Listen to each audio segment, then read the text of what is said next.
अस्सलाम वालेकुम नाज़रीन, प्रोग्राम में वाक़े भली कार था चऊं। नाज़रीन 8 सालन खां पोइ PTI फॉरेन फंडिंग केस जो फ़ैसिलो साम्हूं अची चुको आहे। इहो फ़ैसिलो 21 जून ते महफ़ूज़ कयो वियो हो, जेको अॼु ॿुधायो वियो आहे। फ़ैसिलो अचण खां पोइ उन ते रद्द अमल साम्हूं अचण जो सिलसिलो बि जारी आहे। पाकिस्तान तहरीक इंसाफ़ फ़ैसिले खे रद्द कंदे उनखे चैलेंज करण जो ऐलान कयो आहे, जॾहिं त वफ़ाक़ी सरकार हाणे इन फ़ैसिलो अचण खां पोइ पंहिंजी ईंदड़ जेका हिकमत अमली आहे उन ते गौर करणु शुरू करे छॾियो आहे ऐं ॿुधाइण बि शुरू कयो आहे त हू ईंदड़ ॾींहंनि में इन फ़ैसिले खां पोइ छा करणु वञनि पिया। अॼोके प्रोग्राम में इन फ़ैसिले जे असरनि ते उन खां सवाइ के वफ़ाक़ी सरकार या पाकिस्तान तहरीक इंसाफ़ वटि कहिड़ा कहिड़ा ऑप्शन्स आहिनि, इन फ़ैसिले खे साम्हूं रखंदे इन फ़ैसिले खां पोइ कहिड़ी कार्रवाई थी सघे थी PTI जे अगेंस्ट, उन समूरनि मामलनि ते तफ़सीली गुफ़्तगू कंदासीं। उन खां सवाइ जेको ॿियो मौक़िफ़ साम्हूं आयो आहे पाकिस्तान तहरीक इंसाफ़ जो, त उन्हनि खां सवाइ बि जेके ॿियूं पार्टीज़ आहिनि, मुस्लिम लीग नून, पाकिस्तान पीपल्स पार्टी, उन्हनि जो जेको फ़ैसिलो आहे उहो बि साम्हूं आंदो वञे।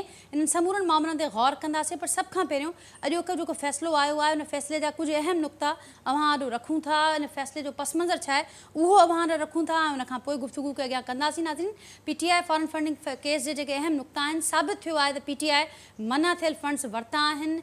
13 अणॼातल अकाउंट साम्हूं आया आहिनि। इन ॾिस में इन फ़ैसिले में इहो ॼाणायो वियो आहे। इंतिहाई अहम ही फ़ैसिलो नाज़रीन साम्हूं आयो आहे इलेक्शन कमीशन पारां। हीउ फ़ैसिलो ॾिनो वियो आहे जंहिंमें जेको ॼाणायो वियो आहे त अमेरिका, ऑस्ट्रेलिया समेत UAE खां फंड्स वरिता विया। PTI उन्हनि अकाउंट्स बाबति ॿुधाइण में नाकाम रही, जॾहिं त आइन मुताबिक़ अकाउंट्स लिकाइण ग़ैर क़ानूनी आहे। नाज़रीन, फ़ैसिले में इहो पिणु ॼाणायो वियो आहे त इमरान ख़ान पारां जमा करायल फॉर्म 1 ग़लति बयानी ऐं कूड़ ते ॿधलु आहे।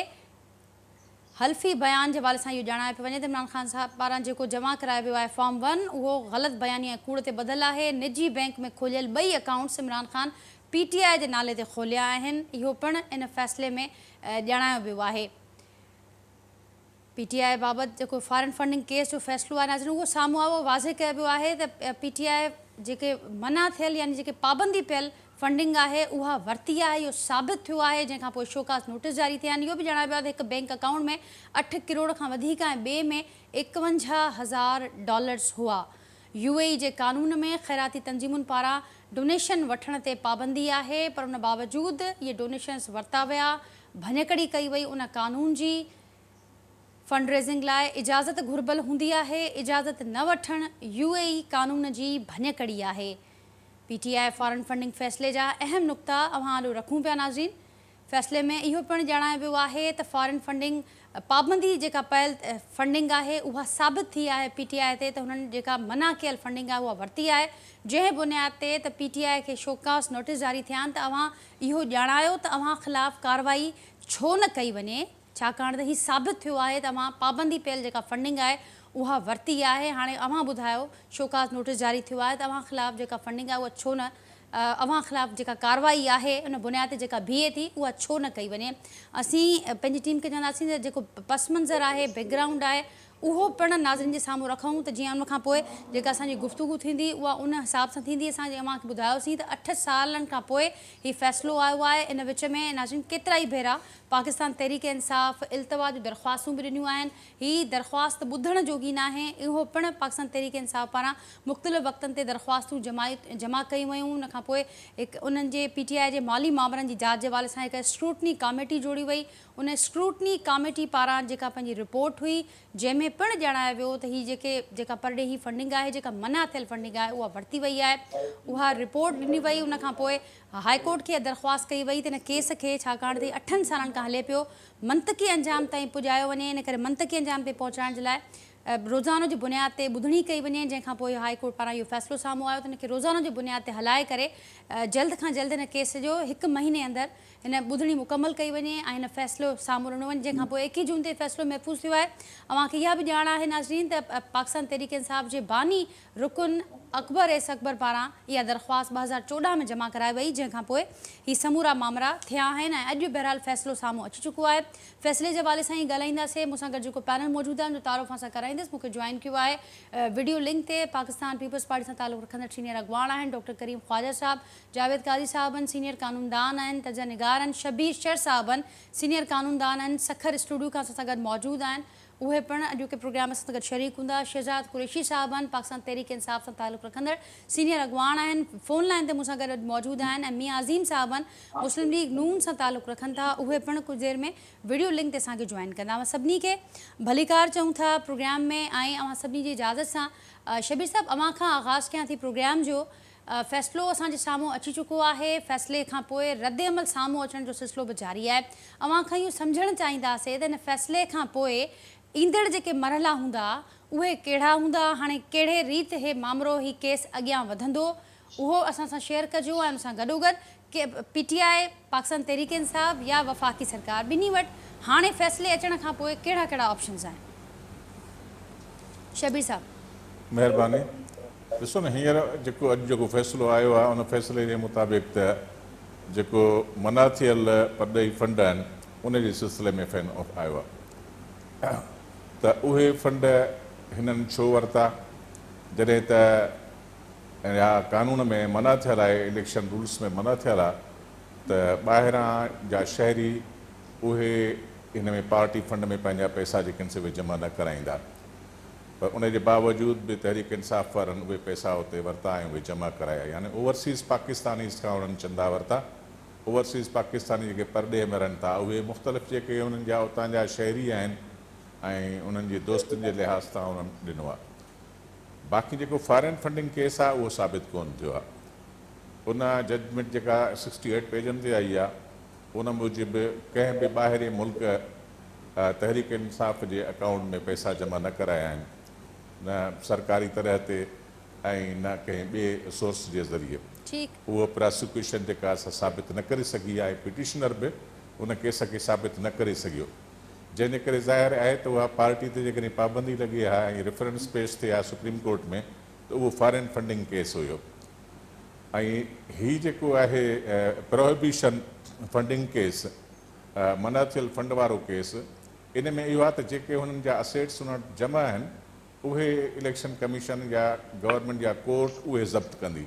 उहे सिर्फ़ु ज़ब्त करण जो उन्हनि खे इख़्तियार आहे, उन जे बुनियाद ते रेफरेंस पेश करण जो इख़्तियार कोन्हे को, न को कोई इन क़िस्म जो कानून या आइन इन क़िस्म जी का इजाज़त ॾिए थो पियो। उनखे जेका असां रेफरेंस पेश कयो वञे, शोकाज़ नोटिस इन लाइ ॾिनो थो वञे छो कोन इहे पैसा ज़ब्त कया वञनि। जी तव्हां कुझु सवाल पे कयो। ठीकु शबीर साहब मूंसां गॾोगॾु इहो पिणु वाज़े ॼाणायो वियो आहे फ़ैसिले में त जेको फॉर्म 1 आहे जेको इमरान ख़ान साहब पारां जमा करायो वियो उहो बदनीयती ऐं कूड़ ते ॿधलु आहे ऐं उहो आर्टिकल 17 जे ज़ुमरे में अचे थो। उन बाबति बि असांखे सम्झाइजो त उन में जेको ॼाणायो पियो वञे त उन ते नाअहली वारो मामिलो बि थी सघे थो, उन वारे सां असांखे ॿुधाइजो। आर्टिकल 17(4) उहो अचे थो पियो फॉरेन फंडिंग केस सां थो लॻे पियो, हिन सां कोन थो लॻे पियो, प्रोहिबिशन फंडिंग केस सां लॻे ई कोन थो पियो। 17(4) जेको आर्टिकल आहे उनजो सिर्फ़ु ऐं सिर्फ़ु हुन सां तालुक़ु आहे त जेकॾहिं इहो साबित थो थिए पियो त परॾेही फंडिंग थी आहे ऐं ॿियनि मुल्कनि खां फंडिंग कई आहे त उन सिलसिले में ज़ाहिर आहे उन ख़िलाफ़ु रेफरेंस थींदो ऐं उन पार्टी ते मुकमल तौर ते जेका पाबंदी लॻंदी आहे। ज़ाहिर आहे त उहो हिन केस साबित ई कोन्हे। जेकी 68 पेजिस वारो फ़ैसिलो आयो आहे उन में किथे बि कंहिं बि जज हिकिड़ी पैराब कान ॾिनी आहे त को फॉरेन फंडिंग केस साबित थियो आहे या उनजो एविडेंस आयो आहे या पिटिशनर उनजो को बि सबूत पेश करे सघियो आहे। हुन जेके सबूत पेश कया आहिनि उहे सिर्फ़ु जेको मना थियल फंडिंग आहे उन जे सिलसिले में आहिनि। उन में आहे ई कोन, उन में सिर्फ़ु इहो आहे, एतिरो इख़्तियार आहे इलेक्शन कमीशन खे त उहे फंड्स समूरा जेके आहिनि से ज़ब्त करे उहे पंहिंजे कंट्रोल में वठे। इहो त किथे बि लिखियलु कोन्हे को त उन सां रेफरेंस जेको आहे शोकाज़ नोटिस बि जेकॾहिं आहे त उहो उन सिलसिले में आहे त छो न तव्हांजा फंड्स जेके आहिनि उहे ज़ब्त कया वञनि, जेके कानून जी ख़िलाफ़ वर्ज़ी कंदे तव्हां ॿाहिरां ओवरसीज़ पाकिस्तानीज़ खां या ॿाहिरिनि शहरनि खां तव्हां घुराया ऐं उन में जेके आहिनि से जमा कया, या तव्हां जेको आहे सो इन क़िस्म जी स्टेटमेंट ॾिनी। हिन सां आर्टिकल 62 63 कोन थो लॻे पियो, उहो हिन सां अचे ई कोन थो पियो। ठीकु शबीर साहब, पॉइंट टेकन। जावेद साहब छा चवंदो अवां? शबीर साहब जो तजियो अवां ॿुधो, अवां कीअं असांखे सम्झाईंदो जेको फ़ैसिलो साम्हूं आयो आहे, ख़ासि करे जेका डिक्लेरेशन जेका साम्हूं आई आहे फ़ैसिले में डिक्लेरेशन जे वारे सां ॼाणायो पियो वञे त उहा बदनीयती ऐं कूड़ ते ॿधलु आहे ऐं उन खां पोइ इहे ॻाल्हियूं साम्हूं अचनि पियूं त उन हवाले सां का पाकिस्तान तहरीक इंसाफ़ खे ऐं पाकिस्तान तहरीक इंसाफ़ जे चेयरमैन खे ॾुखियो वक़्तु ॾिसणो पइजी सघे थो, नाहिली वारा मामला बि थी सघनि था। शबीर साहब ॼाणायो जीअं त प्रोहिबिटेड फंड्स वारे मामले ते ही शिक नथी लागू थिए ऐं न ई अहिड़ो को मामिलो थिए थो उहो तॾहिं हुजे हा जॾहिं परॾेही फंडिंग साबित थी आहे, पर परॾेही फंडिंग साबित न थी आहे, रुगो मना थियल फंडिंग साबित थी आहे। अव्हां छा चवंदो? शबीर साहब लाइ मूंखे इंतहाई एतिराम है। मुंहिंजे ख्याल में त फॉरेन फंडिंग केस ई साबित थियो आहे। प्रोहिबिटेड फंड्स में हिकिड़ा नॉन रेजिडेंट पाकिस्तानी हिकिड़ो पाकिस्तान जो शहरी हुजे, उहो ॿाहिरि रहे थो, हुनजा पैसा अलॻि आहिनि, पर जेके आरिफ नक़वी जो ख़ासि नालो वरितो वियो आहे ऐं हुनजे बारे में इहो बि चयो वियो आहे त न सिर्फ़ु हुन जेको आहे फ्रॉड कयो आहे दुबई जे लॉस सां, छाकाणि दुबई जे लॉस में हुन परमिशन कान वरिती जॾहिं पैसा जनरेट पे कया, रेज़ पे कया फंड्स, ऐं हुन में हुन हिंदुस्तान जी जेका असांखे शेटी जेका असां ॿाहिरि रहंदी जेका उनजो नालो वरितो आहे। हुननि जेको आहे सो 18 अकाउंट ॿुधाया, 13 अकाउंट जेके पॉलिटिशियन खे पीटीआई जा मुख़्तलिफ़ सीनियर लीडर्स नाले थियनि उहे हिननि शो कोन कया, 5 ॿिया खणी आया आहिनि उहे बि हिननि शो कोन कया, ऐं उनजा पैसा उतां ट्रांजेक्ट थी हिन जे अंदरि ईंदा रहिया। लॻभॻि जेके आहिनि से स्विट्ज़रलैंड खां वठी जेके कंपनियूं आहिनि उहे सभु जेके आहिनि से हिकिड़ी मुख़्तलिफ़ जिन जो को तालुक़ु कोन हो पाकिस्तान सां, उन्हनि खां पैसा वरिता विया। ऐं कासिम सूरीअ जे अकाउंट में जेको आहे सो उहे अरबे रुपया आया, ऐं असांजे जेको आहे सो स्पीकर जेको आहे जेको हो असद केसर, उनजे नाले ते पैसा आहिनि, उहे बि जेके आहिनि से इन ई पूरी गेम में इन्वॉल्व आहिनि। प्रोहिबिटेड फंडिंग में बेसिकली प्रोहिबिटेड फंडिंग जी डेफिनेशन छा आहे? प्रोहिबिटेड फंडिंग हिकिड़ो त इहो थियो त तूं पैसा वरिता खानम शौकत लाइ, उहे पैसा ॿिए खणी आहे, ठीकु आहे न। प्रोहिबिटेड इहो बि थियो त तोखे जिन शहरनि खे जेको आहे जेके नॉन पाकिस्तानी शहरी न आहिनि उन्हनि खे अलाउ न आहे, उन्हनि फॉरेन फंडिंग हिन में साबित थियो। हाणे अचो ॿी ॻाल्हि, हू था चवनि त मुसलसल हर साल जेको हुन एफिडेविट पंहिंजी सिग्नेचर सां जमा कराइनि से कूड़ा आहिनि इमरान ख़ान। हाणे ॿियो आहे आर्टिकल 17(4) न, सब आर्टिकल 4 आर्टिकल 17 न, सब आर्टिकल 3 आर्टिकल 17 जो मुंहिंजो साम्हूं पियो आहे। Every political party shall account for the sources of its funds in accordance with law, in accordance with law, उहे हिननि कोन कया आहिनि। त हो जेको तव्हां ओकामा में कढियो नवाज़ शरीफ़ जेको 10,000 वरिता बि कोन आहिनि, हुनखे तव्हां कढी छॾियो 62(1)(f), उन ते जेको आहे सो त इमरान ख़ान 100% वञे थो 62(1)(f) में।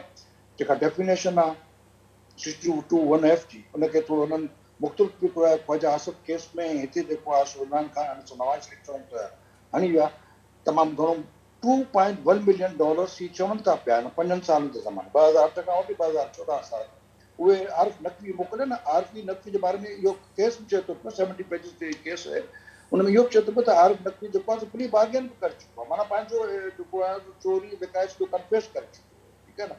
त तंहिंजे करे हुन आरिफ नक़वी जेके पैसा रेज़ कया उहे जेके जिन माण्हुनि पैसा न त हुननि इहा ख़बर ई न आहे त पैसा जेके आहे तव्हां पीटीआई लाइ था वठो। So this is the big deal and big share. Imran Khan मुंहिंजे ख्याल में त न सिर्फ़ु पाकिस्तान जो मुजरिम आहे, इमरान ख़ान बरतानिया जे लॉ जो मुजरिम है, इमरान ख़ान जेको आहे दुबई जे लॉ जो मुजरिम है, इमरान ख़ान अमेरिकन लॉ जो कार्रवाई थी मुजरिम है। सके थी जीअं शबीर साहब ॻाल्हि कई त जे नवे जो केस आहे सिर्फ़ फंड्स ज़ब्त थी सघनि था जेके मना थियल वरिता विया, ॿी का कार्रवाई नथी थी सघे। जी पार्टी ते बैन लॻी सघे थी, रेफरेंस दाख़िल करे सघनि था, माना शोकाज़ नोटिस ॾिनो आहे, हुन में आर्टिकल हो अथव सब सेक्शन 212 या 213 अथव, त जीअं ई कार्रवाई थिए ओॾी महिल रेफरेंस मोकिलींदी आहे सुप्रीम कोर्ट में असां वारी गवर्नमेंट। ही त हिकिड़ो त 100% depend the but he will never be a prime minister. हिन जो 221 फॉर लाइफ जेको आहे जेका अगरि नवाज़ शरीफ़ खे ज़बह कयो 10,000 वठंदो अलाए रियाल वग़ैरह पी पुट पी खां न वरिता आहिनि उहे रुगो हुआ वठणा हुआसीं, उन में हिनखे रहिड़े छॾियो त हीउ आसमान तां कोन लथो आहे। हिकिड़ो तमामु वॾो तारीख़ जो चोर पकड़ियो वियो आहे, ज़बरदस्त पाकिस्तान दुश्मन माण्हू पकड़ियो वियो आहे, हिनखे इंडिया यूज़ कयो, हिनखे इज़राइल यूज़ कयो। हीअ त पाकिस्तान जेको वॾो अज़ाब हो जेको हाणे पकड़े स्पेशल कमिटी असांजे साम्हूं आहे। ठीकु आहे सर, पॉइंट टेकन। हाणे ॿिया बि असां सां गॾु पैनलिस्ट मौजूदु आहिनि, उनजो बि तजुर्बो वठूं था। ॿियो बि बहस अॼु शुरू थियो आहे त छा सियासी पार्टीअ ते बैन लॻणु इहो केतिरे हद ताईं दुरुस्त हूंदो, सही हूंदो, न हूंदो, हीअ बि हिकिड़ो बहस शुरू थियो आहे। ऐं केतिरो सियासत लाइ हीअ सुठो सवण हूंदो या बुरो सवण हूंदो, हीअ हिकिड़ो अलॻि बहस असांजे साम्हूं आहे। डॉक्टर साहब अवां वटि ईंदसि। करीम साहब अवां कीअं छा पिया चयो? कुझु रद्दमल त असांजे साम्हूं अचनि पिया, पर उन सां गॾोगॾु अवां ॾाढो मां पाकिस्तान तहरीक इंसाफ़ जो बि रद्दमल रखंदसि। ॿ जेके दरख़्वास्तूं आहिनि उहे दाख़िल करण जो ऐलान साम्हूं आयो आहे। हिन फ़ैसिले जे हवाले सां इहो बि ॼाणायो पियो वञे ऐं इहो सवाल बि कयो पियो वञे त छो न मुस्लिम लीग नून ऐं पाकिस्तान पीपल्स पार्टी जे परॾेही फंडिंग जे हवाले सां फ़ैसिलो साम्हूं आयो। इन फ़ैसिले खे रद्द कंदे हाणे इन फ़ैसिले खे चैलेंज करण जो ऐलान हू पंहिंजी स्ट्रेटेजी शेयर कनि पिया। हाणे हुकूमती इतिहाद पारां छा स्ट्रेटेजी हूंदी, केसिताईं साम्हूं ईंदी, उन हवाले सां छा चवंदो मां? महिरबानी नाज़िया, ही जेको 8 साल केस हलियो, केस करण वारो बि संदसि फाउंडिंग मेंबर हो ऐं जेके जावेद काज़ी ॻाल्हि कई आहे ऐं हुन ॻाल्हि सां सहमत थो कयां। ऐं डॉक्टर आहियां पर मूं तकड़ में जजमेंट ॾिठी आहे, पढ़ी आहे। उनमें जेका इम्पोर्टेंट ॻाल्हि आहे त उन जजमेंट में नाला लिखल आहिनि उहे उन्हनि माण्हुनि जा जेके जिन इन्हनि पैसा मोकिलिया आहिनि हिते नॉन पाकिस्तानी जजमेंट में मूं हाणे ॾिठो आहे सॼो। उनमें सॼो इहो लिखियलु आहे त हिन जेको हर साल जेको चवंदो हो त बाबा ही मुंहिंजी जेका सा लिखी ॾींदो त ही जेके शयूं आहिनि सही आहिनि, उहो बि हुननि चयो त ग़लतकारी सां कमु कयो आहे इमरान ख़ान साहब। तो हाणे मसइलो इहो आहे त पाकिस्तान जी तारीख़ में जुगतू फरन ते बि पाबंदी लॻी चुकी आहे, नेशनल अवामी पार्टी ते बि पाबंदी लॻी चुकी आहे, पंहिंजो हुनजी वली खान वारनि जी। ऐं इहो ई थींदो आहे त जेको तहक़ीक़ात थींदी आहे, कमीशन ठहंदो आहे, पोइ वरी गवर्नमेंट वटि वेंदो आहे, पोइ गवर्नमेंट सुप्रीम कोर्ट खे मोकिलींदो आहे त उहो फ़ैसिलो करे। इहे पाकिस्तान में इहो थींदो रहियो आहे। पर ही सॼी दुनिया खे चोर चवण वारो, सभिनी खे घारियूं ॾियण वारो, हर वक़्तु पाण खे पाकसास करण वारो, हाणे त सादु कमीन ई कोन रहियो आहे हिन जजमेंट खां पोइ। हुन ग़लतकारी जेके हुन दाख़िल कराई आहे इन हिसाब सां त बिल्कुलु अगरि इहे अगरि इन ते पाबंदी लॻी बि वञे थी, को ज़मीन कोन करंदी न आसमान करंदो, इहे ॿिए नाले सां अची वेंदा जेको पाकिस्तान में थींदो आयो आहे। त law must take its course ऐं बाक़ाइदा जजमेंट्स में इहे नाला बि लिखियल आहिनि जिन नॉन पाकिस्तानीज़ जंहिंमें इंडियंस जा नाला अचनि था। त हीअ थोरी देरि लाइ सोचियो त अगरि पीपल्स पार्टी वारा या मुस्लिम लीग नून वारा या ॿी का पार्टी वारा इंडियंस खां पैसा वठनि पीपल्स पार्टी में साबित थिए या नून या ॿिए पार्टी, त हुनखे फांसी अची वञे।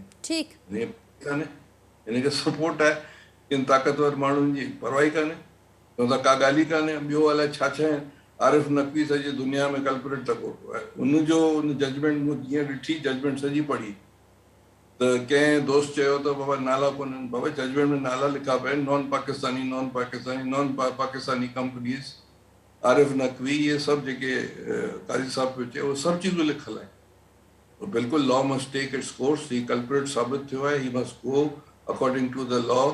ऐं सॼी जेके हिन जा लेजिस्लेटर्स आहिनि, हिन जा जेके बि provincial assembly, national assembly, senate, इन जा जेके मेंबर्स आहिनि उहे सभु डिस्क्वालीफाई था थियनि इन हिसाब सां। बाक़ी जेको कोर्ट जेको फ़ैसिलो करे, पर लॻे इहो त जेको जजमेंट असां पढ़ी है। ठीक डॉक्टर साहब, हमारा जो पॉइंट अची शहजाद कुरैशी साहब मुझसे अगर मौजूद है। शहजाद साहब, आप क्या कहेंगे? आपने शबीर शेर साहब, जावेद साहब, डॉक्टर साहब का मौक़िफ़ सुना, रद्दअमल तो सामने आया है, ये भी कहा गया कि फैसले के हवाले से इसको चैलेंज किया जाएगा। फर्दर क्या कहेंगे जो यहाँ पर मौक़िफ़ पेश हुआ, क्या कहेंगे आप? देखिए, मैं ये समझता हूँ कि जो डिसीजन आया है, इस डिसीजन को मेरे मौजूद जो आपके इस वक्त प्रोग्राम का हिस्सा है, वो अपने अपने हिसाब से पेश कर रहे हैं। इन्होंने मुख्तलिफ बातें करना शुरू कर दी कि अगर ये पीपल्स पार्टी तो वो थी जिसने जुल्फ़िकार बनाई थी। पीपल्स पार्टी के तो हाल ये था कि मुर्तज़ा भुट्टो ने यहाँ पर दहशतगर्दी की तंजीम और यहाँ बॉम्ब ब्लास्ट को पता नहीं क्या क्या कराया था। तो ये कहना कि इंडियन का नाम आ जाएगा, फला का आ जाएगा, हमने अल्लाह का शुक्र है ना ऐसा किया है। हम बेवतन लोग हैं, हम इस पाकिस्तान में रहने वाले लोग हैं। इन्होंने ममनुआ का वर्ड यूज़ हुआ है, जो कि मेरा ख्याल है कि मेरे इसी प्रोग्राम में मौजूद ने आपको भी इसकी वो की है कि कहीं पे भी फॉरेन फंडिंग का नहीं आया हुआ। और फिर भी हम इस फैसले के खिलाफ हैं कि इसमें इन्होंने बाइसेंस दिखाई है, पीपल्स पार्टी और नून लीग। हम दो चीज़ें हैं इसमें, एक तो ये है कि हम अपने जो फैसला हुआ है इसके खिलाफ इंशाल्लाह सुप्रीम कोर्ट जाएंगे। दूसरा ये कि नून लीग और पीपल्स पार्टी का दूध की दुली है, फरिश्ते हैं, या ये इनको कोई ख़ास क्या कहना चाहिए, कोई एग्जम्प्टेड नहीं ये लोग, इनके फैसले के बारे में क्या ख्याल है? और देखें, इस वक्त हमें पता था कि जो इलेक्शन कमिश्नर है, जो इलेक्शन कमीशन के हेड हैं, वो बाइसेंस करते हैं। वो जितने फैसले उनके वहाँ से आ रहे हैं वो सारे के सारे पीटीआई के खिलाफ हैं।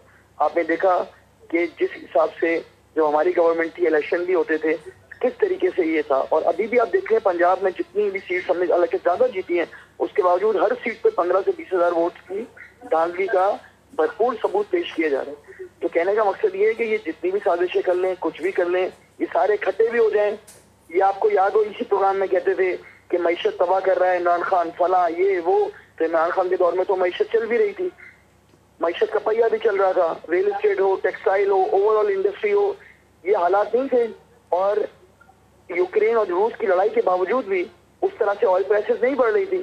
तो अब क्या हो गया, अब ये तजिया निगार कहाँ गए? तो उस वक्त ये कहते थे कि महंगाई है, और अब ये कहते हैं कि मुश्किल फैसले किए जा रहे हैं। तो ये मैं समझता हूँ कि 22 में खत्म होनी चाहिए।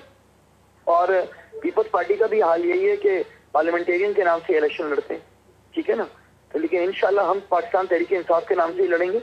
हमें उम्मीद है अपनी अदालतों से, हमें एतमाद है, इंशाल्लाह हम जाएंगे और वहाँ से सुरखरू होकर निकलेंगे। ठीक, लेकिन शहजाद साहब वो ये कह रहे हैं कि अकबर इस बाबर साहब जो कि बानी रुकन थे, उनके सामने पार्टी बनी, पार्टी परवान चढ़ती रही, वो सारे मामलात उनके देखे हुए हैं। वो उस वक्त भी ये कहते रहे कि वो सारे मामलात के हवाले से उस वक्त भी वो आगाही देते रहे पार्टी चेयरमैन को। लेकिन इसके बाद वो ये कहते हैं कि अब इस वक्त ये कहना कि फ़लाँ ने नहीं बताया, ये तो आपके अपने बानी रुकन थे, ये उनकी तरफ से दरख्वास्त दायर की गई। और ये भी कहा जा रहा है कि मुस्लिम लीग नून हो या पाकिस्तान पीपल्स पार्टी हो, उनकी तरफ से तो कभी इल्तवा की दरख्वास्तें नहीं गई, उनकी तरफ से तो कभी ये नहीं कहा गया कि ये समात के काबिल नहीं है ये दरख्वास्तें।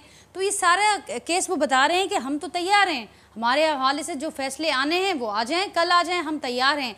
लेकिन ये तो जस्टिफाई नहीं होता इससे कि पाकिस्तान तहरीक इंसाफ को क्लीन चिट दे दी जाए, वो जो प्रोहिबिटेड फंड्स का केस आप पर साबित हुआ है उसको तो तस्लीम किया जाए। यहाँ 3 बातें आपने 3 सवाल मुख्तलिफ सवाल कर दिए। पहली बात तो ये कि हम अदालतों से या हम मौजूद अदालतों से जो रिक्वेस्ट करें वो एक केस की स्ट्रेटेजी होती है ना, चीजें होती हैं। हमें तो इलेक्शन कमीशन पे तो शुरू से एतबार नहीं है, ये तो हम शुरू से आप देख लें हमें नहीं है। दूसरा आपने कहा बानी अरकान, तो आज पीपल्स पार्टी के बानी अरकान नून लीग के अंदर है। आज पीपल्स पार्टी हो या नून लीग हो, जो बानी अरकान का मतलब कोई खुदा ना ख्वास्ता कुरान हदीस तो नहीं होती ना कि अगर वो बानी अरकान में से है तो वो जो बोलेगा सच बोलेगा, या वो जो फैसला करेगा तो सच करेगा। पार्टी कोई 1-2 लोगों पे तो नहीं चलती है ना।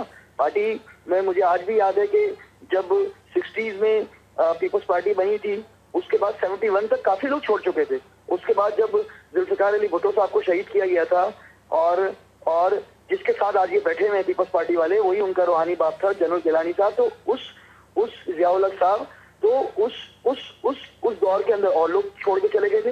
ये गुलाम मुस्तफा जतोई साहब, गुलाम मुस्तफा खर साहब, तो कल वो बोले हैं भुट्टो साहब ने ये किया था। तो छोड़ के लोग जाते होते हैं, आते हैं, जाते हैं, ये पार्टी है, इसमें कोई वो नहीं है। असल चीज ये है कि आप अपने नजरिए पे कायम रहे। मैंने आपसे कहा ना, फैसला गलत भी आता होता है, फैसला बाइसनेस के साथ भी आता होता है, फैसला जो कहना चाहिए जानबदारी के साथ भी आता होता है। हमें अपनी अदालतों पे इंशाल्लाह एतबार है, और आप देख लीजिएगा हम जाएंगे। हमने तो फिर भी प्रूफ दिए हैं, हमने बताया है ये ममनुआ केस है, ये फॉरेन फंडिंग का केस नहीं है उस तरह से। ये इंशाल्लाह हम अपने दलाइल के साथ, अपने सबूतों के साथ जाएंगे और इंशाल्लाह सुप्रीम कोर्ट से सुरखरू होकर निकलेंगे। ठीक कुरैशी साहब, पॉइंट टेकन। शबीर शेख साहब, अवां वटि ईंदा शहजाद कुरैशी साहब जो मौक़िफ़ मां ॿुधो, डॉक्टर साहब खे बि मां ॿुधो, अवां छा चवंदो हिकु भेरो ॿीहर बॉल सुप्रीम कोर्ट ॾांहुं वञे पियो, सुप्रीम कोर्ट जे कोर्ट में, ऐं ही सुप्रीम कोर्ट जो किरदारु तमामु घणो अहम हूंदो। ही शहजाद कुरैशी साहब ॻाल्हि कनि पिया त असीं वेंदासीं कोर्ट आॾो, ऐं असां यकीन रखूं था, उम्मीद रखूं था त असीं सुरखरू थींदासीं, असां पंहिंजा सबूत खणी वेंदासीं। हुकूमत बि इहा ॻाल्हि करे पई त डिक्लेरेशन असांजे साम्हूं आहे, हू हवालो मियां साहब वारो बि ॾियनि पिया त हिकिड़ी उहा डिक्लेरेशन ही जंहिंखां पोइ जेको फ़ैसिलो थियो उहो बि सॼी दुनिया ॾिठो, हिकु ही डिक्लेरेशन आहे, असांखे फ़र्क़ु बि ॿुधायो। ऐं हू इहा ॻाल्हि कनि पिया त सुप्रीम कोर्ट ॾे ही रेफरेंस वेंदो ऐं सभु कुझु साम्हूं थी वेंदो। छा चवंदो तव्हां, केतिरो किरदारु अहम ॾिसो पिया सुप्रीम कोर्ट जो इन समूरी सिचुएशन में? ॿुधाए पियो त जेको फॉरेन फंडिंग केस आहे, जेके परदेही माण्हुनि खां फंड्स वरिता आहिनि, जमा कया आहिनि, उहे कानून मना थो करे पियो त पार्टी फंड्स में उन्हनि खे जमा न करिणो आहे, पार्टी जे अकाउंट में नाहे जमा करिणो। उनखे कीअं जस्टिफाई कंदा, कहिड़े तरीक़े सां जस्टिफाई कंदा त हुननि जेके फंड्स वरिता आहिनि ॿाहिरां ऐं पार्टी जे नाले में जेके उतां जा शहरी आहिनि या पाकिस्तान ओवरसीज़ उहे आहिनि जेके उतां जा शहरी बणिजी चुका आहिनि, उन्हनि इन्हनि खे जेके से फंड मोकिलिया आहिनि, जिन कानून सरीहन मना थो करे पियो त तव्हांखे हिन में पार्टी जे अंदरि ॿाहिरियों पैसो जमा नाहे करिणो, ॿाहिरियों फंड नाहे वठिणो, उनखे कहिड़ी तरह सां जस्टिफाई कंदा? इन क़िस्म जी त कानून में का गुंजाइश आहे कान का त जेका इहे पंहिंजा फंड बचाए सघनि। बाक़ी आहे ॻाल्हि जेका ॿिया दोस्त रेफरेंस जी ॻाल्हि था कनि पिया, मां उन सां सहमत न आहियां। रेफरेंस जो हिकु केस ठहियो ई कोन्हे को, फॉरेन फंडिंग केस मैच्योर ई कोन थियो। उन में जेकॾहिं फॉरेनर्स जा नाला आहिनि बि त नालनि हुजण सां इहो कुझु कोन्हे को। उन सां इहो ज़रूरी आहे त यूनाइटेड स्टेट जे तरफ़ां जेके से पैसा आया, यूनाइटेड किंगडम जे स्टेट जे तरफ़ां पैसा आया, उहे ज़ाहिर आहे त हिकिड़ी कंस्पेरेसी खे जनम ॾींदा आहिनि त उहे पैसा हिननि ते दहशतगर्दी करण जे लाइ वरिता, मुल्क खे नुक़सानु पहुचाइण लॻा, ॿी स्टेट खां हिननि पैसा छो वरिता? उन में पार्टी ते पाबंदी लॻंदी आहे। बाक़ी हाणे जुगतू फ्रंट ते या नेब ते जेका पाबंदी लॻी, उन्हनि जा केस टोटली डिफरेंट हुया। उन्हनि जो हिन केस सां जेको आहे सो कम्बिनेशन आहे ई कोन को। हे केस टोटली डिफरेंट आहे। नेब जे ख़िलाफ़ु बग़ावत जो केस हुयो, शेरपाऊ मर्डर केस हुयो, ऐं जुगतू फ्रंट जे मथां बग़ावत जो केस हुयो। त उन्हनि जेका असां बग़ावत कई आहे ऐं उहा बग़ावत बि ज़ाहिर साबित कान थी सघी। उन महिल जूं कोर्टूं जेके आहिनि, कैंगरो कोर्ट्स हुयूं, उन्हनि जेके आहिनि से पाबंदियूं जेके लॻायूं उहे इलीगल हुयूं ऐं अॻिते हली तारीख़ साबित कयूं।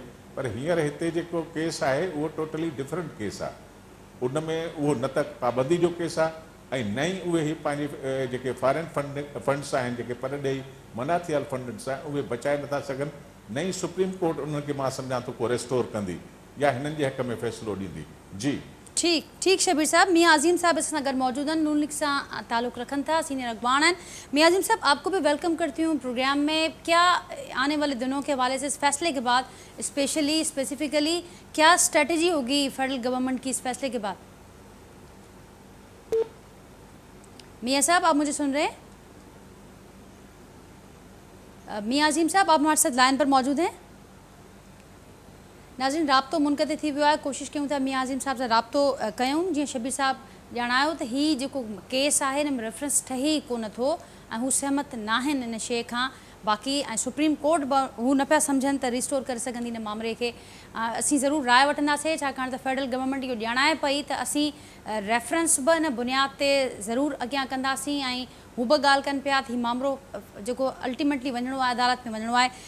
जावेद साहब, कीअं ॾिसो पिया हाणे ईंदड़ ॾींहंनि में हीउ मामिलो कहिड़ो रुख़ वठंदो? अव्हां शबीर साहब जो मौक़िफ़ बि ॿुधो, हू न पिया सम्झनि त को रेफरेंस ठहे थो हिन मामले ते। शबीर साहब जी राय जो असां ॻाल्हि इहा त बेसिकली लॉ जेके आहिनि क्लियर आहे। जेके पॉलिटिकल पार्टीज़ एक्ट जेको बि आहे उनजो जेको 212 जे तहत ते जीअं अची पोजीशन, उन खां पोइ हू जेको आहे सो रेफरेंस अची सघनि था। हाणे उन खां अलावा उन्हनि शोकाज़ ॾिनो आहे, उहो क्रिमिनल पिया उहो जेको आहे उनजो जेको आहे हीउ सम्झी करे इहो पियो जे उनजो क्रिमिनल ऑफेंस पियो अचे। ऐं ॿी जेका ख़ासि ॻाल्हि हिन आहे त FATF छा आहे? FATF इहो ई थी चए न, तव्हांजे पाकिस्तान में जेको आहे हिकिड़ा मनी ट्रांज़ेक्शन्स थियनि थियूं पियूं। पाकिस्तान में ॿाहिरिनि मुल्कनि खां पैसा अचनि था पिया टेररिस्ट एक्टिविटीज़ लाइ, ऐं पाकिस्तान मां वरी ॿाहिरि पैसा वञनि था पिया टेररिस्ट एक्टिविटीज़। त हाणे उन में हीउ जेको पुनरा बॉक्स खुलियो आहे, हीउ त आहे FATF the way he was giving the account, the wrong money was coming inside the country can be used against the country of Pakistan, can be used against any other country. So this is a money laundering by both ways. ऐं तंहिंखां पोइ हिन जेको आहे भोगी खे पैसा Dubai मोकिलियो आहे। What is this? ठीकु आहे, नवाज़ शरीफ़ चोर आहे, ज़रदारी चोर आहे, हीउ सभिनी खां वॾो चोर आहे। ऐं हिन खां पोइ जॾहिं हुनखे जेको आहे जेको 62-1 में त हीउ डिपेंड बट थींदो न थींदो त पाकिस्तान अधु टुटी पवंदो। हे 22 करोड़ जो पाकिस्तान आहे, जंहिंमें जेको आहे 30% वोट जेके आहिनि नवाज़ शरीफ़ जा आहिनि ऐं 20% वोट जेके आहिनि से पाकिस्तान पीपल्स पार्टी जा आहिनि, 20% वोट आहिनि जेके पॉलिटिकल पार्टी में कोलिजन पार्टी। हीउ त आर्टिफिशियली क्रिएट कयो, मख़सूस एस्टेब्लिशमेंट चंद जनरल क्रिएट कयो, सॼे पाकिस्तान अज़ाब क्रिएट करे छॾियो। सो ही इज़ हिन मुल्क जो हिन इकोनॉमी खे तबाह करण में, हिन मुल्क खे हेतिरो करण में गुंडागर्दी, बदमाशी, जर्नलिज़म बंदि करण में जेको इमरान ख़ान जो रोल आहे, जेको लॉ खे नथो मञे पियो, जेको कॉन्स्टिट्यूशन खे नथो मञे पियो, अॼु हिन केस मां बची वियो त बाक़ी बचंदो छा? ऐं बची सघे थो, ईअं ई बची सघे थो जीअं फ्री जेका असां बेंच जेको आहे कुझु बि चई सघे थो पई। पुराणी जेका असां ग़लती सां सिधो कयो पिया। ठीकु आहे साहिबु, मां दुरुस्त पिया फरमायो, पर हाणे ज़ाहिर आहे जॾहिं शोकॉस ॾिनो वियो आहे त हू पंहिंजा रीज़न्स पिया ॼाणाईंदा ऐं हू ॼाणाइनि पिया त असीं दिफ़ा जो altogether another thing. Now we'll take its course under section 212 and 213 Political Parties Act. Government can file a reference. इन treason भी कयो है, इन जो literal treason इन से पैसा manipulate करे पाकिस्तान के तबाह करे इन ध्यान पे प्यार under the conspiracy by the India or by Israel or whatsoever it is. ठीक है साहब, मुझे पॉइंट अची वियो। मियां अजीम साहब सां असांजो राब्तो बहाल थियो है। मियां अजीम साहब, अब आप मुझे सुन रहे हैं? मेरी आवाज़ आप तक पहुंच रही है? नाज़रीन, कोशिश कयूं पिया त मियां साहब सां बि राब्तो असांजो थिए त जीअं असां उनजो मौक़िफ़ अवां ताईं पहुचाए सघूं। डॉक्टर करीम साहब हलंदासीं। डॉक्टर साहब, अवां छा मौक़िफ़ ॾींदो? हाणे ही मामला बि वधंदा पिया वञनि। पाकिस्तान तहरीक इंसाफ पर इहा ॻाल्हि कनि पिया त असीं अॻी इहा ॻाल्हि चई चुकासीं, पंहिंजे ख़दशनि जो इज़हार बि करे चुकासीं इन हवाले सां त अहिड़ा मामला ईंदड़ ॾींहं में ईंदा। इहा ॻाल्हि बि कनि पिया त असीं इलेक्शन कमीशन जे मथां जेको असांजो अदम एतमाद आहे उनजो इज़हार बि करे चुकासीं। 4 तारीख़ ते असीं एहतजाज जेको फर्दर असांजो आहे उहो बि करणु वञूं पिया। इहा पर हीअ जेको असीं ऐं ऑलरेडी जेको हीअ मामला पंजाब में थिया, उनखां पोइ सुप्रीम कोर्ट के हवाले से जेके मामला आया आहिनि हुकूमती इत्तेहाद पारां जुडिशियल रिफॉर्म्स की ॻाल्हि बि थिए पई, ॿिया मामला भी साम्हूं अचनि पिया त हीअ हाणे सिलसिलो तमामु घणो वधंदो पियो वञे। बहसियत हुकूमत में हूंदे कीअं पिया ॾिसो इन शयुनि खे कीअं मैनेज कयो वेंदो? जेको फ़ैसिलो अचे थो त इदारनि मथां सवाल तनक़ीद अहिड़े माहौल में तमामु ॾुखियो थिए पियो शयुनि खे, कीअं शयुनि खे अॻियां खणी वेंदो? नाजिया, मसलो इहो आहे त हीअ जेको chief election commission Imran Khan जो अपॉइंटी आहे। हाणे हुन पाण अपॉइंट कयो आहे ऐं हाणे चए थो त मूंखे एतमाद कान्हे। बाबा, अपॉइंटी तुंहिंजो आहे। ॿी ॻाल्हि आहे त हीअ तसाद जो कैओस जो माहौल जिते किथे रखे पियो, फाशिज़म जो माहौल पियो रखे, जेको मसोलनी ऐं हिटलर वारो। ॾिसो, हिकिड़ी ॻाल्हि इन सॼे बहरान में क्लियर थी वई आहे। पाकिस्तान में हिकिड़ो अपर मिडिल क्लास क्रिएट थियो आहे जंहिंमें मुख़्तलिफ़ इंस्टीट्यूशन जा रिटायर्ड माण्हू आहिनि, हाज़िर सर्विस माण्हू आहिनि, मुख़्तलिफ़ इंस्टीट्यूशन्स जी ॻाल्हि थो कयां।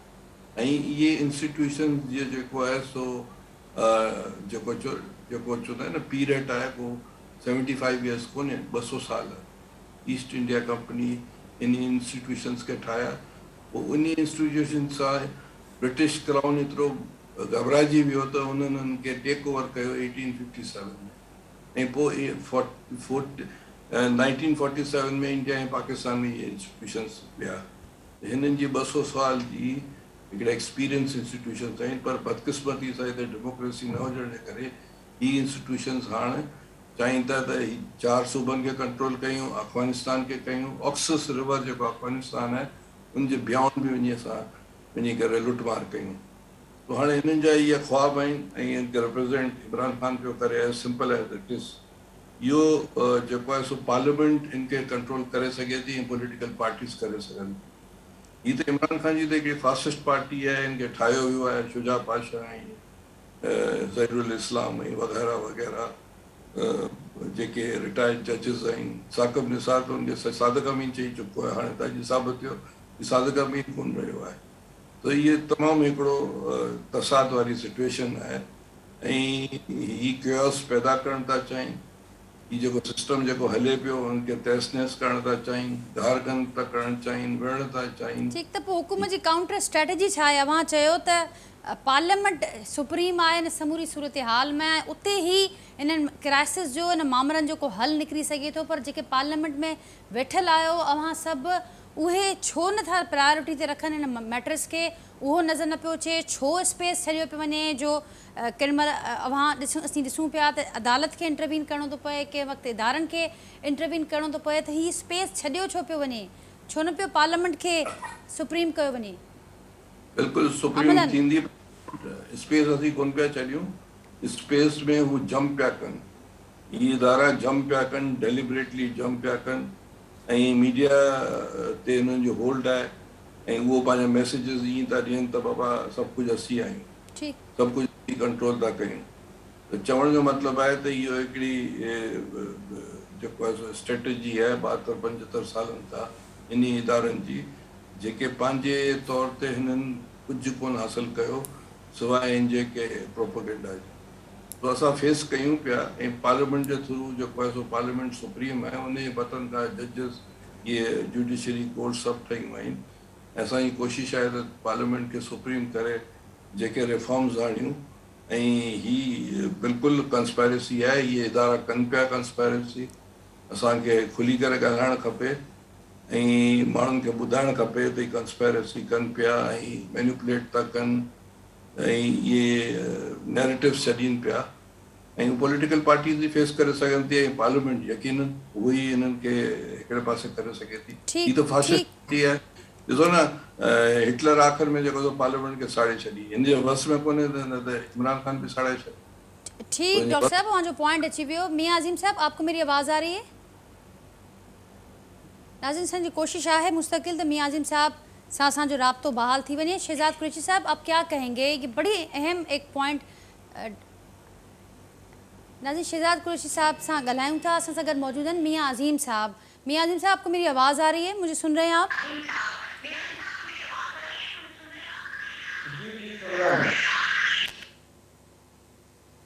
आपकी साइड पर बहुत डिस्टॉर्शन है, हम आपको सही नहीं सुन पा रहे। मियां साहब, अगर आप, हम कोशिश करते हैं कि आपसे फिर से रब्ता करें ताकि आपको क्लियरली सुन सकें और आपका मौक़िफ़ भी हम सब दूसरे साथियों तक और नाज़रीन तक पहुंचा सकें। नाज़रीन, मियां साहब सां ॻाल्हि कोशिश कंदासीं, पर जेको बहरहाल हिन वक़्त ताईं जेको फेडरल हुकूमत जो स्टांस आहे उहो असांजे साम्हूं आहे ऐं हू पंहिंजे ईंदड़ ॾींहंनि जी स्ट्रेटेजी ॿुधाइनि पिया त असीं हिन जेको हीअ अॼु फ़ैसिलो आयो आहे उनखे साम्हूं रखंदे असांजो होमवर्क पूरो आहे, असीं पंहिंजी फर्दर असीं अॻियां वधंदासीं ऐं जेको फ़ैसिले में ॼाणायो वियो आहे उन बुनियाद ते असीं एक्सपेक्ट कयूं था त मामला पंहिंजा उन डायरेक्शन में वेंदा। शबीर साहब ॾे हलूं था। शबीर साहब, छा चवंदो? डॉक्टर साहब हिकिड़ो अहम पॉइंट उथारियो त पार्लियामेंट जो किरदारु हिन समूरी सूरत हाल में जेको क्राइसिस असीं ॾिसूं पिया, हिकिड़ो फ़ैसिलो अचे थो त जंहिं धुर जे अगेंस्ट फ़ैसिलो अचे थो उहा इनकारी आहे, जानबदारी जा इल्ज़ाम लॻनि था, इदारनि मथां तनक़ीद थिए थी, सवाल उथनि था, जंहिंजे फेवर में अचे थो उनजो मौक़िफ़ कुझु ॿियो हुजे थो। इहे क्राइसिस हाणे ॾींहों ॾींहुं वधंदो पियो वञे। उहे ज़ाहिर आहे त जेके मुस्तक़िल मिज़ाज जेके इक़्तिदार जे क्लब जा मेंबर आहिनि, इहे उन्हनि पैदा कया आहिनि पंहिंजे मफ़ादनि जे लाइ ऐं उहे मुल्की मफ़ादनि खे सानवी हैसियत था ॾियनि पिया ऐं उन्हनि जो इहो सॼो मामिलो जेको आहे उहो पैदा कयल आहे। ऐं जेकॾहिं हिन सिस्टम खे, डेमोक्रेटिक सिस्टम खे डीरेल न कयो वञे हा त इहा सूरत हाल पैदा न थिया। मेंबर्स ख़रीद कया विया, सिस्टम खे डीरेल कयो वियो ऐं मौजूदु जेके माण्हू इक़्तिदार में आया आहिनि उन्हनि खे सिर्फ़ु इहो ॻणती हुई त नेब लॉ कंहिं तरह सां ख़तमु कया वञनि त असां उन्हनि जेके करप्शन जा केस आहिनि उन्हनि मञा आज़ादु थियूं। उनजे करे ई हाणे उन्हनि अमेंडमेंट कई आहे। सॼो जेको नेब जो जेको कानून आहे उन सॼे कानून खे दरम बरम करे छॾियो अथनि ऐं उन में हाणे इहो आहे त 50 करोड़ ताईं जेको करप्शन कंदो उनखे माफ़ आहे ऐं उनखां मथे जेको कंदो उन जा केस हलाया वेंदा। इहो केस पाण जेका सुप्रीम कोर्ट में वञे पियो त सुप्रीम कोर्ट ज़ाहिर आहे त हिन जी कान्हे जेको बेसिकली जेको फंडामेंटल लॉज़ आहिनि, जेके रूल्स आहिनि ऐं उन एक्ट में अचानक बग़ैर सबब ॼाण जे, बग़ैर रीज़न ॼाणण जे करप्ट माण्हुनि खे बचाइण जे लाइ अमेंडमेंट कई आहे। उहा सुप्रीम कोर्ट उनखे अलो कंदी या छा? जेकॾहिं सुप्रीम कोर्ट इन अमेंडमेंट खे रद्द थी करे त सुप्रीम कोर्ट ते वरी इल्ज़ाम लॻंदा। हिते इल्ज़ाम लॻाइण त को मसइलो ई कोन्हे। ठीक, त पोइ हल छा आहे, वे फॉरवर्ड छा आहे? शबीर साहब, ही त ॾींहों ॾींहुं क्राइसिस असांजे साम्हूं वधंदा पिया अचनि, पार्लियामेंट जी ॻाल्हि कनि पिया डॉक्टर साहब, पर उते बि असांखे इत्तेफ़ाक़ न पियो नज़र अचे। मां इहो अर्ज़ु कयो न त पार्लियामेंट छा कयो हींअर? पार्लियामेंट ईंदे ईंदे कानून खे अची जेका दरम बरम कयो। पार्लियामेंट जो इहो कमु हुयो भई उनखे तव्हां रिफाइंड कयो आहे, तव्हां करप्ट माण्हुनि खे कीअं था खुली छुड़वाक ॾियो त 50 करोड़ ताईं भले उहे करप्शन कनि ऐं 50 करोड़ खां मथे जेकॾहिं कनि त पोइ उहा जेका त करप्शन आहे। ख़ुदि हिन पार्लियामेंट ई सॼे सिस्टम खे अची डावाडोल कयो आहे। हिन पार्लियामेंट ई हलंदड़ हुकूमत खे डीरेल कयो अची। ज़ाहिर आहे त ईअं जॾहिं थींदो, जॾहिं सिस्टम डीरेल थींदो त केरु उन शइ खे कोन मञींदो। हर को पंहिंजो लाक़ानूनियत खे पंहिंजो राइट सम्झंदो, सभई राइट था सम्झनि पिया। मूं इहो ई अर्ज़ु कयो त हाणे सुप्रीम कोर्ट में जेको नेब जो लॉ आहे जेको अमेंड कयो अथनि इहो वेंदो। सुप्रीम कोर्ट ज़ाहिर आहे त उहो अलो न कंदी, उन ते वरी सुप्रीम कोर्ट ते इल्ज़ाम लॻंदा, वरी सुप्रीम कोर्ट खे चयो वेंदो त इहा जेका आहे सा PTI जे ग्राउंड ते वञी खेॾी आहे। पर इहो ठीक, पर शबीर साहब इहो सिस्टम बिन्ही पासन खां नजर अचे पियो, बिन्ही साइड्स खां नजर अचे पियो। शहजाद साहब, आप उसमें कुछ ऐड करना चाहेंगे? बड़ा एक अहम पॉइंट डॉक्टर साहब ने भी उठाया कि पार्लियामेंट का रोल जो सुप्रीम एक रोल होना चाहिए, लेकिन उसके बावजूद हम देख रहे हैं कि दिन ब दिन क्राइसिस बढ़ रहा है। जिसके हक में फैसला है उसका मौक़िफ़ कुछ और है इदारों को लेकर, तो जिसके अगेंस्ट फैसला है उसका मौक़िफ़ कुछ और है, और ये बड़ा क्राइसिस डीप हो रहा है दिन ब दिन। एक चीज तो बिल्कुल की सही है, मैं इनसे ये एग्री करता हूँ कि पार्लियामेंट को सुप्रीम होना चाहिए, पार्लियामेंटेरियंस को अपना रोल पार्लियामेंट में प्ले करना चाहिए। पर अनफॉर्चुनेटली 70-75 साल के अंदर ये हुआ कि हमने एमपी एमएनए को गटर साफ करने पे, रोड पे खड़े होके, बारिश में खड़े होके, लेदर के शूज पहन के, तिरछी कैप लगा के, एक्शन बाजी, फोटो सेशन, वीडियोस, इन चक्रों में लगा दिया। मैं खुद भी इस चीज के वो हूँ कि जिस काम के लिए हमें मुंतखब किया गया हम वो काम करें, और ये जो लोकल बॉडी सिस्टम है जिसको पूरे मुल्क से खत्म कर दिया गया, और हमेशा ये एक बड़ी अजीब सी बात है नाजिया कि जब डिक्टेटर आता है तो वो लोकल बॉडी की तरफ जाया जाता है, वरना इन दोनों पार्टीज ने ये सिस्टम ही यहाँ से खत्म कर दिया था। आपने देखा अब केपीके में इलेक्शन हुए, अभी सिंध में होने जा रहे थे, ये रुक गए। इसी तरह मैं समझता हूँ पंजाब में भी होने चाहिए। देखिए, पार्टी नजरिया अपनी जगह पे होता है और नजरिए को हम फॉलो करते हैं, लेकिन हमें जो चीजें हम समझते हैं जमहूरियत के लिए बेहतर हो वो हमें करनी चाहिए। ठीक है सर, इस तरफ कि आप आ जाए इस तरफ के जिसके खिलाफ फैसला होता है। हमारे तो खिलाफ फैसले होते रहे, हमने हमेशा क्या कहते हैं उसको, यही बात की कि अदालत वही फैसला करे उस जिन बुनियादों पर फैसले होते हैं सबके लिए बराबर हो। अगर वो हमें किसी चीज में रिलीफ मिलता है, कोई पॉइंट वैलिड है और हम अपनी जगह पे सही थे, तो वो पीपल्स पार्टी और नून लीग को भी मिले, हमें कोई एतराज नहीं है। प्रॉब्लम है क्या, डर किसको था? हमने तो नैब के कवानीन नहीं लाए, हमने तो नैब में चेंजेस नहीं की। अभी मेरे भाई ने खुद अर्ज किया कि 50 करोड़ से ज्यादा का केस होगा तो जाएगा। क्यों भाई, 50 करोड़ की कोई वैल्यू नहीं है। मैं तो कहता हूँ अगर कोई 1 रुपए की भी चोरी करे ना तो उसका केस चलना चाहिए। ठीक है सर, पॉइंट टेकन, मेरे पास वक्त कम है। मुल्क को, कौम का, इसे टैक्स पेयर के पैसे खाए तो उसके खिलाफ कार्रवाई होनी चाहिए। हमारा तो नैरेटिव चेंज ही नहीं हुआ। हम तो देखें, हम अभी भी कह रहे हैं कि आप इलेक्शन कराएं, अवाम में जाएं, अवाम मुंतखब करे कि इस मुल्क का वज़ीर आज़म कौन होगा, ना कि साजिश के तहत सारी जमातें मिल जाएं पैसों का। आप मुझे बताएं सिंध हाउस में क्या खेल खेला गया नाजिया? ये कोई अच्छा पैगाम दिया हमने पूरी दुनिया को? ठीक, लेकिन वो भी इस मौजूदा इलेक्शन कमिश्नर दारी साहब, सिंध डूब रहा है, सिंध का बुरा हाल हुआ है, एक शहर का बुरा हाल है, कराची वाले दुआइयां दे रहे हैं। ठीक है साहब, आपका पॉइंट आ गया, लेकिन आपने नए इलेक्शन की बात की, लेकिन वो भी आप लोग मुत्तफिक नहीं हैं कि मौजूदा इलेक्शन कमिश्नर उसकी निगरानी करें, सुपरविजन करें। आखिरी मिनट आए मूं वटि, जावेद साहब अवां जो फाइनल कमेंट एड कंदासीं। जी जावेद साहब, जावेद साहब पंहिंजो ऑडियो अनम्यूट कजो, ऑडियो पंहिंजो अनम्यूट कजो जावेद साहब। हाँ, जेको आहे नेब जेका आहे जस्टिस जावेद इकबाल साहब हलाइनि, उनजे बारे में तव्हांखे ख़बर पई आहे उहो कीअं हलाईंदो। उनखे ब्लैकमेल करे उनजी वीडियो वठी, उनखे जेको आहे मैन्यूअल करे, जीअं मुशरफ कंदो नेब खे इस्तेमालु, तीअं हे कंदो। असांजो कॉन्स्टिट्यूशन जो आर्टिकल 10A आहे, छा नेब जा जेके कोर्ट जेका हले थी पिया, जेके नेब जा लॉज आहिनि उहे फेयर ट्रायल ॾियनि था पिया। ऐं पर्सनल अपियर थींदो आहियां, मूंखे ख़बर आहे कहिड़ा ॾुखिया ॾुखिया सिस्टम पिया हलनि। ॿी नाजा जेका ख़ासि ॻाल्हि आहे उहा इहा आहे त बेसिकली 50 करोड़ खां हेठि वारो ॿिया घणेई वेठा आहिनि न, ॿिया हलाइनि न केसिस, सिर्फ़ु हर का ॻाल्हि नेब छो हलाईंदी? जेकर नेब जेका आहे उहो नेब जेका आहे, it was a tool used against parliament, parliamentarians and democracy of the country. Constitution कैन नो, पार्लियामेंट नो, 18th अमेंडमेंट कैन नी, पार्लियामेंट नी। तव्हांखे ख़बर आहे पार्लियामेंट जे अंदरि जेके माण्हू फाई थी चढ़िया, ज़ुल्फ़िकार अली भुट्टो, बेनज़ीर भुट्टो रावलपिंडी में रस्ते ते मारिजी वई, ये डेमोक्रेसी जी नंढी जंग आहे। इमरान हिकिड़ो फासिस्ट आहे, general Zia-ul-Haq, general Musharraf, general Ayub, general Zia, continuity है। ठीक है सर, वक्त पूरो पियो थिए, इन डिबेट के पंहिंजे फॉलोअप सेशंस में ज़रूर जारी रखंदासीं। मुंहिंजी वॾी महिरबानी, मां वक्त कढियो जेके प्रोग्राम लाइ। शबीर शेर साहब, डॉक्टर करीम ख्वाजा साहब, शहजाद कुरैशी साहब, अवां सभिनी जी बि वॾी महिरबानी। मां प्रोग्राम में गुफ्तगू लाइ अॼु शरीक थिया, पंहिंजो मौक़िफ़ ॾिनो। नाज़िम मियां आज़िम साहब खे शामिल थियणो हो, पर उन पासे ॾांहुं उनजे नेटवर्क में तमामु घणो प्रॉब्लम हो, जंहिंजे करे असां उनजो मौक़िफ़ शामिल न करे सघियासीं। बहरहाल असां वञ साम्हूं गुफ्तगू रखी आहे, फ़ैसिलो अवां कंदा आहियो, इन खां पोइ असांखे पंहिंजे फीडबैक खां आगाह कंदा आहियो। अॼो के प्रोग्राम के हवाले से भी अवां फीडबैक जो असांखे इंतज़ारु रहंदो। सुभाणे सेम मौज़ू सेम टाइम ते नए मौज़ू नए महिमान सां गॾु अवां सां मुलाक़ात कबी। तेसिताईं ॾींदा इजाज़त। अल्लाह हाफ़िज़।